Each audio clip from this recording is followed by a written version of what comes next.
আসসালামু আলাইকুম এভরিওয়ান। আজকে আমি রান্না করেছি ইলিশ পটলের পাতলা ঝোল, সেটি আপনাদের সঙ্গে শেয়ার করছি।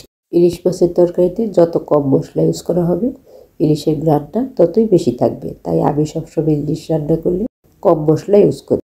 কিছু পটল নিয়েছি, এই পটলগুলি ভালোভাবে ধুয়ে খোসা ছাড়িয়ে কেটে নিব। কিছু পেঁয়াজ, 4-5টি কাঁচামরিচ, একটু তেল আর 1 টিস্পুন কালি জিরা, স্বাদ মতো লবণ দিয়ে আমি তেলের মধ্যে এগুলি ভালোভাবে ভেজে নিব।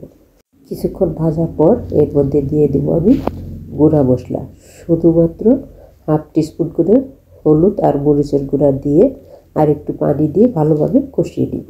মশলাটা কষানো হয়ে গেলে এখানে আমি ধুয়ে রাখা ইলিশ মাছগুলি দিয়ে ইলিশ মাছগুলি কষিয়ে নিব।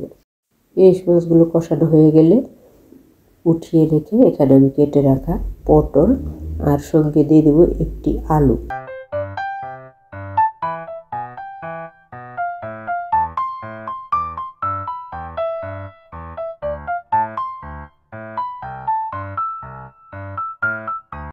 পটল আর আলু কিছুক্ষণ কষিয়ে তারপর দিয়ে দিব ঝোল। ঝোলটা দেওয়ার পর যখন বলক এসে পটলগুলি সিদ্ধ হয়ে যাবে তারপর দিয়ে দিব ইলিশ মাছ।